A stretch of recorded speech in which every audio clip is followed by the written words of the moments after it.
In part 2 of this Tears of the Kingdom challenge run, I arrive on the ground to find that quite a bit has changed since I was last here. The most immediate addition is there is now a decent-sized settlement in front of Hyrule Castle, called Lookout Landing, named as such because its residents will need to look out for flying debris when that floating castle in the distance finally lands. Having previously lost a life from forgetting I didn't have the paraglider, I decide to hurry up and do the quest to grab it before any other impromptu skydiving accidents can occur. Along the way I meet several characters. Robbie, an old man who makes some of the most annoying dialogue grunts in the game, Joshua, a child who apparently holds so much influence that them getting mad is a greater priority for Robbie than me having supplies to save the world,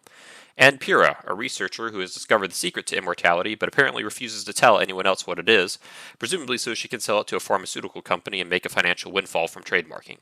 Pyrrha also happens to have my paraglider, but unfortunately for me, Link is incapable of speaking and can only stand there staring blankly, so I am unable to ask for the paraglider and must instead run around and check up on some soldiers until she remembers to give it to me. After jogging around the castle for a bit and watching an apparition of Zelda defy gravity too, I obtain the paraglider, granting me the ability to not faceplant into the ground.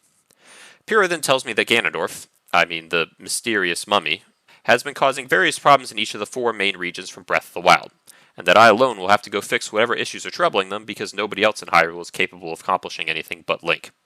Going to these areas at this point in the game is relatively dangerous, as the enemies and bosses hit very hard and I am now down to 8 lives. However, there is thankfully a rule in place in Breath of the Wild and Tears of the Kingdom that prevents you from being killed in a single attack, as long as you have completely full hearts, provided the attack doesn't deal elemental damage. The Rito, Goron, and Gerudo areas all have enemies with ice, fire, and electric attacks respectively, so I ignore Pyrrha's advice to check out the Rito settlement first, and instead decide to head to the Zora. Before departing for Zora's domain, I start to enact a plan to help myself out in the long term.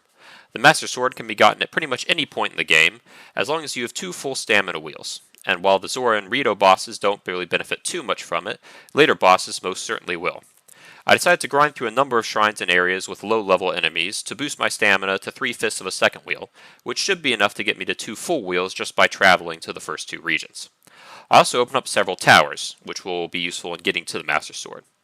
I play somewhat carelessly and get chased through a field by a number of tough enemies, and try to climb a ladder in order to escape, which results in a Lizalfos fucking kamikazing me and almost costing me a second death. Despite my reckless play, I manage to survive, and am well positioned to grab the Master Sword after the first 2 dungeons.